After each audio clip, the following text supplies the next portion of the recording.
കടലാമ സംരക്ഷണത്തിൽ ദക്ഷിണേന്ത്യയിൽ തന്നെ മാതൃകാ സ്ഥാപനമായിരുന്നു കോഴിക്കോട് വടകരയിലെ കൊളവിപ്പാലം കടലാമ സംരക്ഷണ കേന്ദ്രം. ഇന്നത് പൂർണ്ണമായും പ്രവർത്തനരഹിതമാണ്. ഒലീവ് റിഡ്ലി ആമകളുടെ ജന്മഗൃഹം എന്നറിയപ്പെട്ടിരുന്ന ഇടമായിരുന്നു കൊളാവിയും പരിസരങ്ങളും. ഈ റിപ്പോർട്ടോടെ ഈ ബുള്ളറ്റിൻ പൂർണ്ണമാകുന്നു. ഹാപ്പനിംഗ് അവേഴ്സിലെ അടുത്ത വാർത്താ ബുള്ളറ്റിനുമായി ഉടൻ തിരിച്ചെത്താം.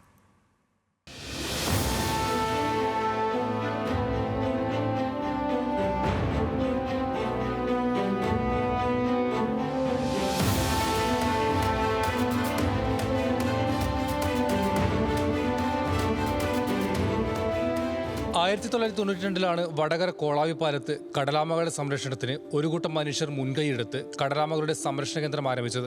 കടലാമകൾ തീരത്തിടുന്ന മുട്ടകൾ വിരിയിച്ച് മാസങ്ങളോളം പരിപാലിച്ചായിരുന്നു നാട്ടുകാരുടെ ഈ മാതൃകാ സേവനം. തുടക്കത്തിൽ വനവന്യജീവി വകുപ്പിന്റെ സാമ്പത്തിക പിന്തുണ ഉണ്ടായിരുന്നെങ്കിലും പിന്നീട് നിലച്ചെന്ന് പ്രവർത്തകർ പറയുന്നു. 92 തുടങ്ങുമ്പോൾ എന്തെങ്കിലും ഒരു ഉപകാരം വരും തലമുറക്ക് ഉണ്ടായിക്കോട്ടെ എന്ന് ഞങ്ങൾ വിചാരിച്ചേ. പക്ഷേ അതൊന്നും വിചാരിച്ച പോലെ നടന്നില്ല. ഇത് ഇൻഫർമേഷൻ സെൻ്റർ ആക്കണം എന്നൊക്കെ ഞങ്ങൾക്ക് ആഗ്രഹം ഉണ്ടായിരുന്നു. പക്ഷെ ഒരു പരിപാടി ഇതുവരെ നടന്നില്ല. ഇന്ന് വല്ലാത്തൊരവസ്ഥയിൽ തന്നെയാണുള്ളത്. തീരം പൂർണ്ണമായി നഷ്ടപ്പെട്ട് കഴിഞ്ഞു. സീവാൾ മാത്രമേ ഉള്ളൂ. ഇപ്പോൾ കടലാമകൾ മുട്ടയിടാൻ വന്നാൽ തീരമില്ലാത്തതുകൊണ്ട് തിരിച്ചു പോകുന്ന സങ്കടകരമായ അവസ്ഥ ഇവിടെ അത് വേറെയുണ്ട്. ആഗോളതലത്തിൽ തന്നെ വലിയ പ്രാധാന്യത്തോടെ കടലാമ സംരക്ഷണത്തിന് പദ്ധതികൾ പ്രഖ്യാപിക്കുമ്പോഴാണ് സംസ്ഥാനത്ത് ഈ വിഷയത്തിൽ ഒരു നടപടിയും ബന്ധപ്പെട്ടവർ സ്വീകരിക്കാത്തതെന്നും പ്രവർത്തകർ ആരോപിക്കുന്നു. ഇതൊന്ന് നിലനിർത്താൻ സാമ്പത്തികമായിട്ട് സഹായിച്ചാൽ മതി. അതല്ല, ഇതിൻ്റെ ഏറ്റവും പ്രധാനപ്പെട്ട ഒരു ഉപകാരം ചെയ്യേണ്ടതെന്ന് പറഞ്ഞാൽ ഒരു വൺ ടൈം ഇൻവെസ്റ്റ്മെൻറ്റ് നടത്തിയാൽ മതി.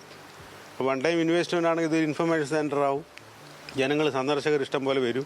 അപ്പോൾ അവരിൽ നിന്ന് ഒരു ടിക്കറ്റ് വെച്ചിട്ട് കളക്ട് ചെയ്താൽ ഇവിടുത്തെ എല്ലാ പരിപാടിയും നടത്താൻ പറ്റും. അപ്പം ഒരു പ്രാവശ്യം മാത്രം ഇൻവെസ്റ്റ്മെൻറ്റ് ഞങ്ങൾ ഒരുപാട് പ്രോജക്റ്റുകൾ ഗവൺമെൻറ് കയ്യിൽ കൊടുത്തിട്ടുണ്ട്. പക്ഷെ ഒന്നും ഇതുവരെ നടപ്പിലായിട്ടില്ല.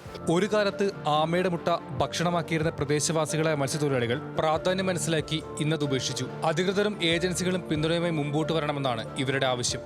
കടലാമ സംരക്ഷണത്തിന്റെ പാരിസ്ഥിതിക പ്രസക്തി വർഷങ്ങൾക്ക് മുമ്പ് തിരിച്ചറിഞ്ഞ ഗ്രാമമാണ് വടകരയിലെ കൊളാവിപ്പാലം. എന്നാൽ ഇന്നവർക്കത് തുടരാനാവുന്നില്ല. ബന്ധപ്പെട്ട ഏജൻസികളുടെ സഹായം ലഭിച്ചാലേ ഈ ഗ്രാമത്തിന് ഈ മാതൃകാ പ്രവർത്തനം തുടരാനാകൂ. വടകര കൊളാവിപ്പാലത്തിൽ നിന്നും രതീഷ് വാസ്തവൻ, ന്യൂസ് മലയാളം.